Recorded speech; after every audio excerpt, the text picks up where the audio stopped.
हैं। लेकिन हुआ क्या कि राजनीतिक पार्टियां आज के जमाने में अगर आप चलाएंगे तो उसके लिए कई चीज़ों की जरूरत होती है। तो उसके लिए होती है टाइम, टैलेंट और ट्रेंड। ये तीन चीज बहुत जरूरी है। तो राजनीतिक पार्टियां बनाने के बाद टाइम, टैलेंट, ट्रेंड ये भरपूर मात्रा में नहीं मिल पाई और राजनीतिक पार्टियां सफल नहीं हुई। दूसरा, राजनीतिक पार्टियां इसलिए भी नहीं चल पाई कि आपके पास ऐसा कोई प्रोग्राम आए और समझाने में कामयाब नहीं हो पाए कि इन पार्टियों से समाज तो ये बहुत सारे कारण रहे। तो मैं अब आपके बीच में अपनी बात को शुरू करूंगा। आप अगर ये चाहते हैं कि आपके बच्चे दरोगा बने, IAS बने, PCS बने, जैसे अन्य जाति के लोग जिस पैमाने पर बनते हैं, आप अगर ये चाहते हैं कि आपके नौजवान सीना तान के मान सम्मान स्वाभिमान के साथ घूमे, आप ये चाहते हैं कि आपकी बहू बेटी की तरफ कोई टेढ़ी नजर करे तो मेरा नौजवान बेटा उसकी आंखें फोड़ दे। आप अगर ये चाहते हैं कि जिस जिले से मैं गुजरूं और वहां इंटर कॉलेज मेरे समाज का हो, ITI कॉलेज मेरे समाज का हो, आप ये चाहते हैं कि मेडिकल हॉस्पिटल मेरे समाज के हों। बहुत सारे लोग ऐसे धनवान हैं, कर सकते हैं, बना सकते हैं, लेकिन क्यों कि शासन सत्ता में उनकी पहुंच नहीं है, पकड़ नहीं है, इसलिए वो पैसा सही जगह उपयोग नहीं। तो आप ये चाहते हैं कि सारी जो समस्याएं हैं, तो काशीराम ने एक बात कही कि सत्ता वो चाबी है जो समस्या का ताला खोलती है। तो काशीराम ने कहा तो चमारों ने सुना, बाबा साहब ने कहा कि शिक्षा वो शेरनी का दूध है जो पिएगा सो दहाड़ेगा, फिर भी चमारों ने कान लगा के सुना। और जब घंटी बजी मंदिर की जय श्री राम पकोड़ियों ने सुना।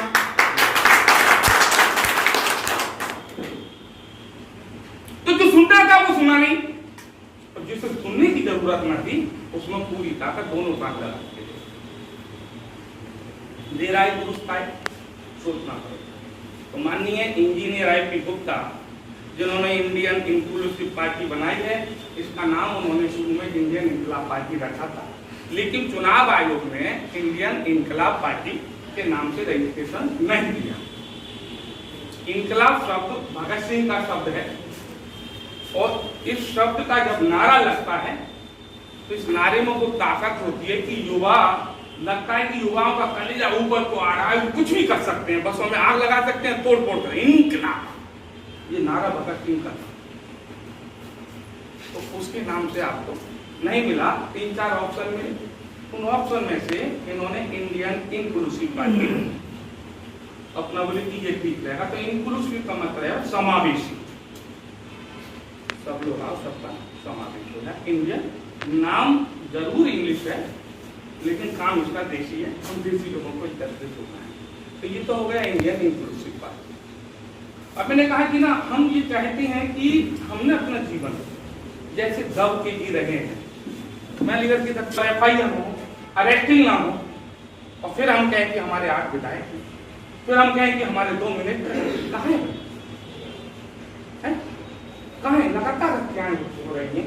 ऐसा कोई साल नहीं कि हमारी पूरे प्रदेश में 10 से 12 हत्याएं हो, हत्या नहीं हो। सोशल मीडिया पर आप देखते रहते हैं।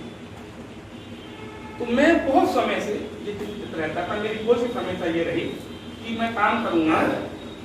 तो मैं घनश्यामपुरी के साथ काम किया, उनकी पॉलिसी ठीक नहीं आई और हमने कई बार मीटिंग करके कहा कि साहब थोड़ा दुरुस्त और इस सिस्टम को बदलें, लेकिन उन्होंने नहीं बदला। मैंने पार्टी 5 साल पहले छोड़ दी। उसके बाद मैंने सोचा कि ये दिखता हूँ कि पूरे उत्तर प्रदेश के अंदर कहीं भी युवा लोग संघर्ष करने की स्थिति में आती है तो जगदीश महाराज आपको वहाँ पहुँचना है, उनको ताकत देनी है और सड़कों पर लड़ना सिखाना है। कई जगह मैंने जाने की, जैसे कि भिंड में अच्छे से नाथ काटी, BP साहब को मैंने फोन किया जाने के लिए। उन्होंने शाम को बताया कि FIR हो गई है, ठाकुरों की अरेस्टिंग हो गई है वहाँ पे, और आपका बड़ा, मैं तो कैसे तहे दिल से आपका धन्यवाद दूंगा कि अलीगढ़ से आप यहाँ लड़ने आना चाहते थे, यहाँ करते थे आप। मैंने मेरा समाज नहीं रहता, मैं 10 दिन में सबको इकट्ठा कर देता। मैंने इतना खून इस कौम का मरा नहीं है, बस ये जगाने वाला नहीं आया। बहराइच में हुआ, मैं वहां जाने के लिए अयोध्या पहुंच गया, मालूम पड़ा कि ना वहां भी। अब इधर जाति प्रमाण पत्र के लिए आंदोलन लगातार होता है। दिनेश कोरी नाम का लड़का 17 जून को 3 दिन की यात्रा पे निकला और जब उसकी परमिशन कैंसिल कर दी तो 17 जून को उसने मुझे 16 जून को फोन किया कि भैया कल गाजियाबाद आ जाओ, इसके बाद मेरी रैली में आप करो। मैं 17 जून को उसके साथ चलता हूँ। वो कहता है दिलसाद गार्डन पर फोर्स लगा हुआ, परमिशन मेरी कैंसिल हो गई, जंतर मंतर रैली नहीं करने देंगे। लड़के बोले कि और किसी रास्ते से चलते हैं। मैंने कहा आप किसी भी रास्ते से जाओ, जब पुलिस आपके आगे पीछे से चल रही है। वो अगले थाने को फोन कर रही है, आपने परमिशन जिस रूट से मांगी थी आप उसी रूट से जाएंगे और ले जाने वाला मैं हूँ। बोले कि भैया आप कैसे वहीं अरेस्टिंग हो जाएगी। मैंने कहा ये बताओ 5 स्टार होटल का किस में खाना खाया है। कौन से में बोला, मैंने कहा आज मेरा मन कर रहा है, तुम लोगों ने बड़ी बहादुरी का काम किया है कि तुम्हें पता पुलिस लगी है, फिर भी तुम गाजियाबाद से चल के मोहननगर तक आ गए। तुम तो जवान सिपाही और झंखारी के सच्चे सबूत हो। आज मैं 5 स्टार का खाना खिलाना चाहता हूँ आपको। तो बोले भैया किस होटल में। मैंने कहा होटल कोई नहीं होगा, खाना जेल में होगा। 5 स्टार का। बोलो तैयार हो खाने के लिए। लड़के नाचने कूदने लगे। वहां से बड़ा 1 घंटे दिलसाद गार्डन पे बहस हुई, बॉर्डर है। 1 घंटे बाद पुलिस ने हमको अरेस्ट कर लिया। हम नहीं माने, हमने कहा रास्ता देना पड़ेगा आपको जो संविधान कर। सीमापुरी थाने में ले जाके बंद कर दिया।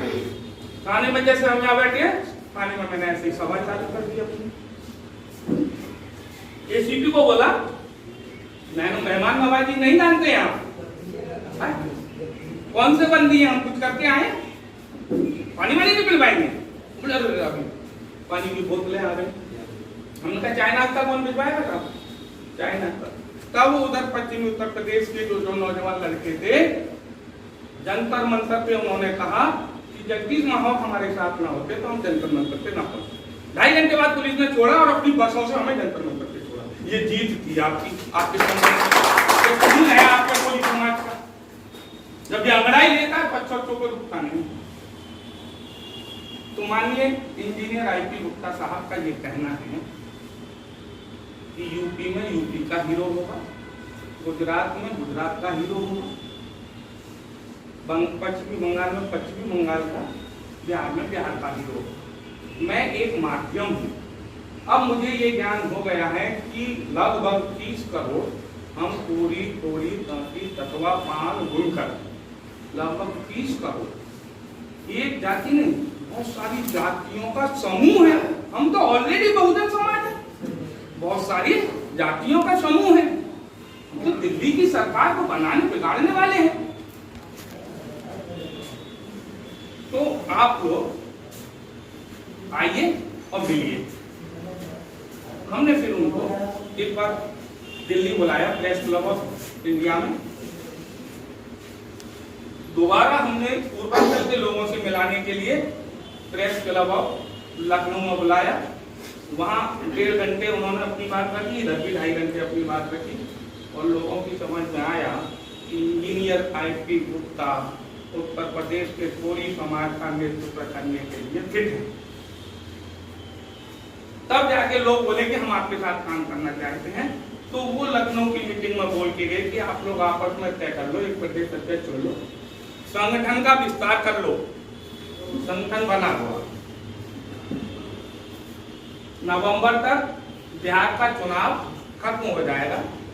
बिहार में मैं मंत्री बन के आ, दिसंबर से उत्तर प्रदेश में मेरी रैलियां चालू हो जाएंगी। दिसंबर में जो पहली रैली आप कराएं कोई ऐतिहासिक जगह देख लेना। तो हमने जो 2 जगह चयन की है कि या तो जनतारी के यहाँ से झांसी से हम शुरू कराएंगे पहले, या कराएंगे संत कबीरनगर, जहाँ कबीर साहब हमारी पहचान है।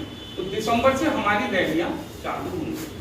अब रैलियां कैसे होंगी, लोग तो इतने आते बड़ी मुश्किल से, तो रैलियां कैसे चालू हों, उसके लिए संगठन का विस्तार करना है। अब संगठन में आए क्यों लोग, पहले भी बहुत सारे संगठनों में काम कर चुके हैं, कुछ नहीं होता, कोई कुछ करता ही नहीं।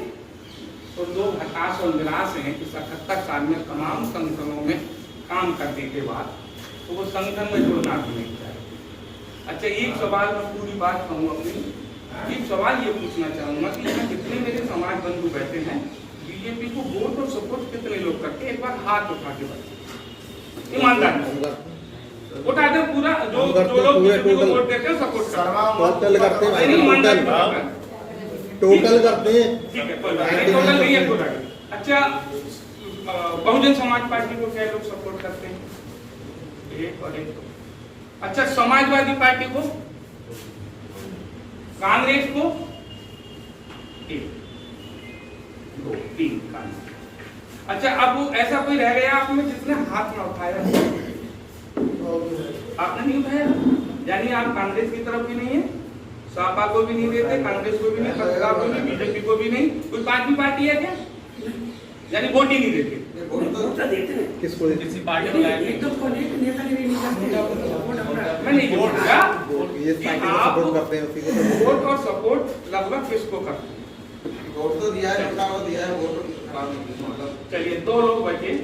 अब मेरा कहना ये है कि हम लोग सब कोरी थे, अब वो कोरियों में आज से कुछ समय पहले एक बार अधिवेशन हुआ था आगरे में भेजा, अंजुला मानव जी ने खाने वाने का प्रबंध किया था, मैं भी उसमें आया था।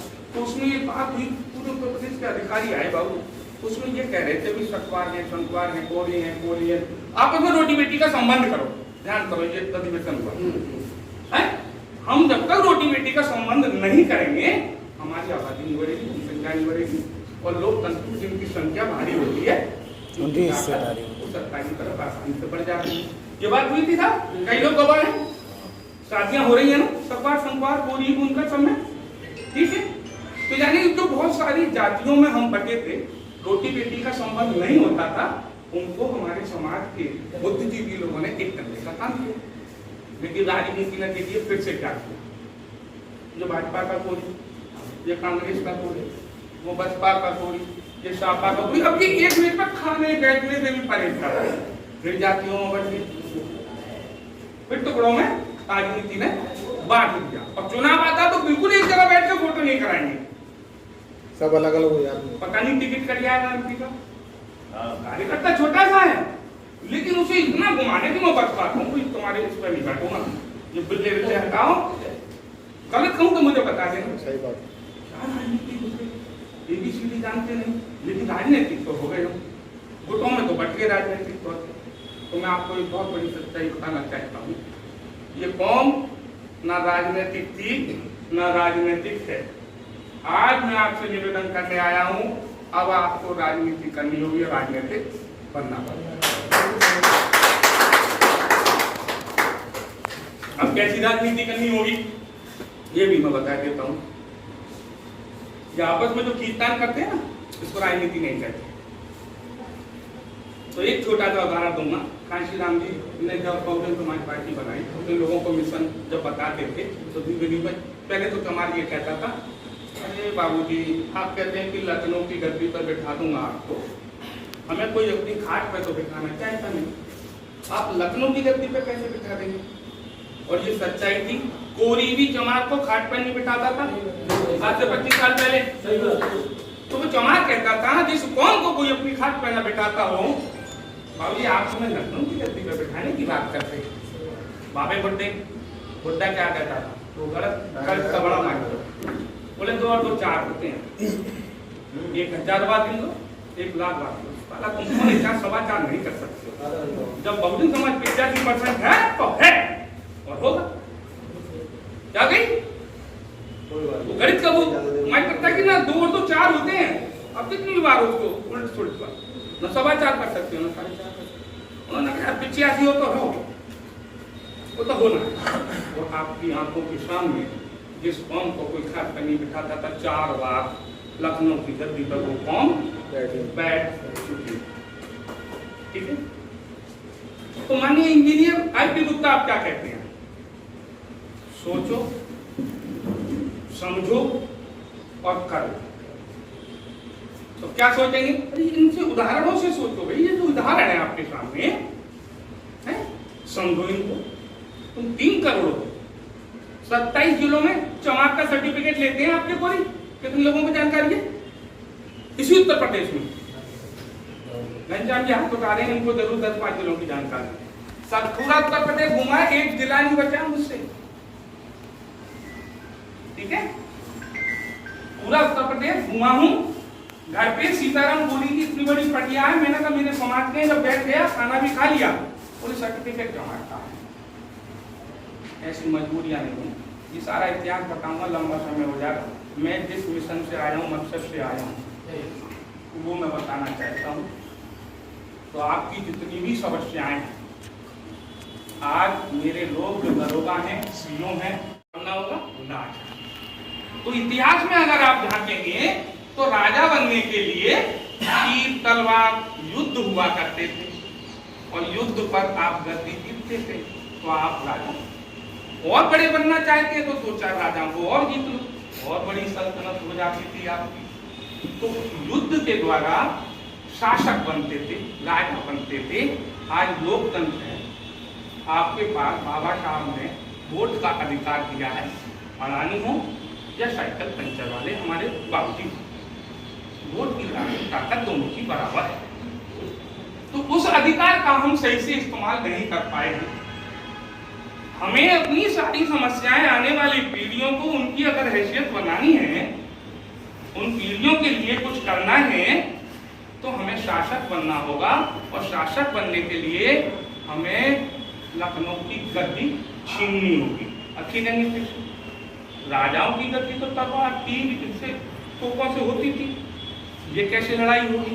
तो वो लड़ाई का तरीका माननीय इंजीनियर आईपी गुप्ता साहब ने बताया है। वो संदेश में पूरे उत्तर प्रदेश में अपने लोगों को बता रहा हूँ, फैला रहा हूँ, प्रचार प्रसार कर रहा हूँ कि आप लखनऊ की गद्दी को कैसे हटाएं, क्या लड़ाई करेंगे। तो उसके पास आप 3 करोड़ से ज्यादा आबादी है, 1.5 करोड़ आपकी वोटें हैं। अब आप कहेंगे कि ना वोट लोग देंगे क्यों? हमारे लोग तो भाजपा से जुड़े हैं, तो हम लोग पूर्वांचल में बसपा से जुड़े हैं, अब ये लोग वोट क्यों देंगे? तो वो वोट तब देंगे जब उनको आप जागरूक करेंगे। 1 करोड़, 1 करोड़, एकता करो, एकता करो, ये करते करते तो बहुत साल हो, अब केवल जागरूक करना है। कैसा जागरूक? कि तुम्हें राजा बनना है, तुम्हें शासक बनना है। अरे कैसे बन जाएंगे? अब आपके लोग कहेंगे कैसे बन जाएंगे शासक? तो तांती तत्वा जो बिहार का है वो आपसे भी ज्यादा गरीबी रेखा में है, लेकिन आईपी गुप्ता ने उन्हें यह समझा दिया कि तुम्हें अपने आरक्षण की लड़ाई लड़नी है, तुम्हें अपने बच्चों के भविष्य की लड़ाई लड़नी है, तो ये लड़ाई मेरी नहीं तुम्हारी है, तुम्हें लड़नी है। अपने बच्चों का भविष्य आपको तैयार करना है, तो ये लड़ाई आपको लड़नी है, ये लड़ाई आपको लड़नी है। ये आईपी गुप्ता की लड़ाई नहीं है, मैं तो बताने आया हूं मात्र हूं, ये जगदीश माहू की लड़ाई नहीं है, ये लड़ाई आपकी है। अब आपके दिमाग में यह आ गया कि हाँ ये लड़ाई मेरी है, तो आप पूछेंगे लड़ूं कैसे?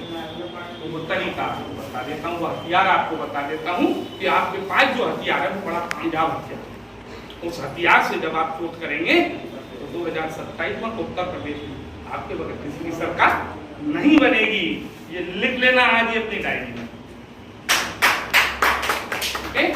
तो उसके लिए क्या करना है कि हम जितने लोग इस हॉल में मौजूद हैं, जो बात मैं कह रहा हूं मुझसे आज सुन करके जाएंगे, आज के बाद समाज के जितने लोगों के पास, रिश्तेदारों के पास बैठेंगे, मेरे द्वारा दी गई बात वो आपको विचार के साथ करनी है और उन लोगों को समझाना है। ये समझाना है कि तुम्हारे परिवार की आने वाली जो पीढ़ियां हैं उनके भविष्य की लड़ाई तुम्हें लड़नी है, और वो लड़नी ऐसे है कि आगरा में इंडियन इंक्लूसिव पार्टी पहले संगठन का विस्तार करेगी, उसके बाद यहाँ रैली करेगी, और जिस दिन आगरे में रैली होगी उस दिन अपने लोगों को ये समझा देना है कि ये लड़ाई तुम्हारे बच्चों के भविष्य की है। आपके बच्चे दरोगा बने, सिपाही बने, बैंक मैनेजर बने, आईएएस बने, पीसीएस बने, ये लड़ाई उनकी कामयाबी की है, तो आपको लड़नी है। और लड़नी कैसे है कि जिस दिन रैली है वो एक दिन आप अपने घर पे ताला लगाएंगे, जैसे मेला दशहरा जाते हैं, जैसे किसी तीर्थ यात्रा पर जाते हैं, मैं परिवार के, समझ लेना कि वो जो एक दिन है। क्योंकि आईपी गुप्ता का कहना यह है, ये उत्तर प्रदेश के लोगों, उन्होंने कहा उत्तर प्रदेश के पूरी समाज के लोगों मुझे केवल 2 दिन दे। आपने अगर मुझे ईमानदारी से 2 दिन दे दिए तो लखनऊ की गद्दी पे जो भी सरकार बैठेगी आपके बगल न बैठेगी, पार्टनर से बात की। पहला दिन की आगरा के अंदर जो रैली होगी, अपने लोगों को समझा दो कि तुम्हें कोई टेम्पो देने नहीं आएगा, तुम्हें कोई बस देने नहीं आएगा, लड़ाई तुम्हारी है, तुम्हें लड़नी है। क्यों देगा तुम? दूसरा देगा तो समझ लो उसकी लड़ाई है, उसका लालच है। भाजपा देगी बस, आपको खर्चा देगी, जाओ रैलियों में, मौज भी वही करेगी, बच्चे भी उसी के बीसीसीआई के अध्यक्ष बनेंगे। है? तो अपने लोगों को समझाना है कि आईपी गुप्ता ने 2 दिन मांगे हैं, एक रैली आगरा में होगी, उस दिन ताला लगा के, समझ लेना कहीं मेला दशहरा गए हैं, समझ लेना कहीं तीर्थ यात्रा पे गए हैं, अपने किराए से उस रैली में पहुंचना है, ये तुम्हारी लड़ाई है। खाना 5 घंटे नहीं मिलता है तो भूखे रैली में बैठे रहना, ये तुम्हारी लड़ाई है। अगर अपने बच्चों का भविष्य बनाना चाहते हो, अगर कुर्सी नहीं मिलती है बैठने को रैली स्थल पे, तो 5 घंटे खड़े रहना, ये तुम्हारी लड़ाई है। तीर तलवार बंदूक नहीं चलानी है। ये लड़ाई अगर आपने लड़ ली, ये लड़ाई अगर आपने लड़ ली, तो उत्तर प्रदेश की धरती पर जाने से आपको कोई रोक नहीं। तो हमें केवल अपने लोगों को इतना जागरूक करना है, ये लड़ाई तुम्हारी है और इस लड़ाई को आपको लड़ना है। लड़ने के लिए 5 घंटे भूखा रहना पड़े, 5 घंटे खड़ा रहना पड़े, घर में 6 घंटे ताला लगाना पड़े, अपने भाटे से जाना पड़े, तो एक दिन जब युद्ध का मैदान उसे रैली का मैदान न समझे, तो रैली है आगरा में, उसे रैली का मैदान न समझे, समझ लो युद्ध का मैदान है, पहला पड़ाव है।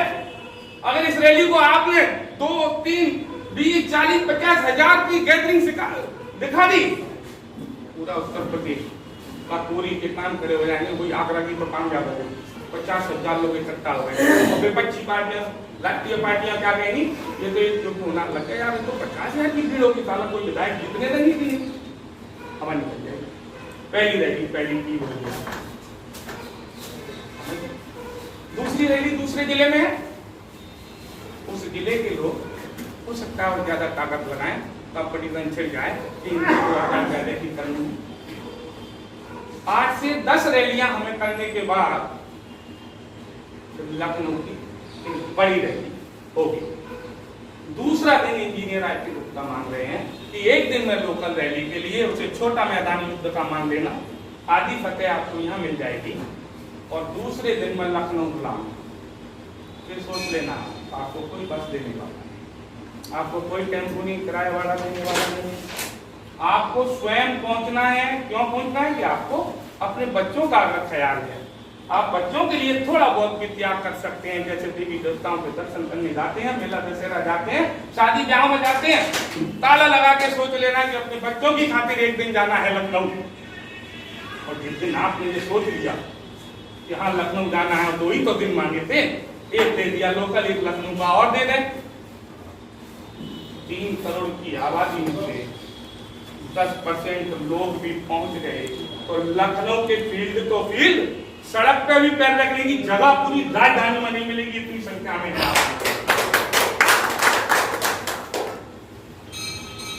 तो ये मिशन, ये फॉर्मूला है, ये ताकत है आपकी। इस ताकत का आप अगर सोचेंगे, सोचने के बाद समझेंगे, उसके बाद आप अपने आप तैयार हो जाएंगे। सोचो, समझो, फिर करो, तो आराम से सोच लो, आप लोग सुन लिया मुझे नहीं, और आराम से समझ लो आप लोग कि लड़ाई किसकी है, आपकी है, आपके बच्चों की है। और जब लगे कि हाँ मेरे बच्चों की लड़ाई है, मुझे लड़नी है, तो फिर तैयार हो जाए घनश्याम पुरी जी के साथ संगठन में बदले। ये मेरे युवा जो इंडियन हिंदू पार्टी के युवा के जिला अध्यक्ष हैं, मैं एक मेन बॉडी का भी इधर जिला अध्यक्ष चाहूंगा। तो बगैर संगठन के, जब तक कि हम संगठन नहीं और विस्तार नहीं करेंगे, तो देखिए प्रबंध कैसे करेंगे, आगे की लड़ाई कैसे लड़ेंगे। तो ये मुझे मेन बॉडी का जिला अध्यक्ष इधर से चाहिए। तो जो भी आपके पास जिले की कमान सक्रियता से निभा सके और वजनदार ऐसे व्यक्ति हों, मतलब युवा तो गर्मी वाले होते हैं, मुझे वो वाला नहीं चाहिए, तजुर्बेकार व्यक्ति हो, तो वो आप दें। मैं आपसे निवेदन हाथ जोड़ के यही करूँगा कि ये मिशन, मतलब ये राजनीति जो पार्टी है, हम राजनीति किसी और पे नहीं कर रहे, ये मिशन है हमारे आने वाली पीढ़ियों के भविष्य के लिए। जब हम इकट्ठा हो जाएंगे, बड़ी रैली हो जाएगी, सबकी नजर हम पे पड़ जाएगी, बड़ी बड़ी पार्टियां आपसे कहेंगी हमसे गठबंधन ही कर लो यार, अकेले लड़ोगे तो कितनी सीट जीत जाओगे। हम कहेंगे ठीक है जीतेंगे, नहीं तो हरा तो देंगे आपको 100 जगह 200 जगह। तो उनकी मजबूरी है, वो कहेंगे ये 100 जगह हराएंगे पूरी, इससे बढ़िया 25 सीट लेके गठबंधन कर लो। 2027 में आप गठबंधन की सरकार में आपके मिनिस्टर होंगे, आपके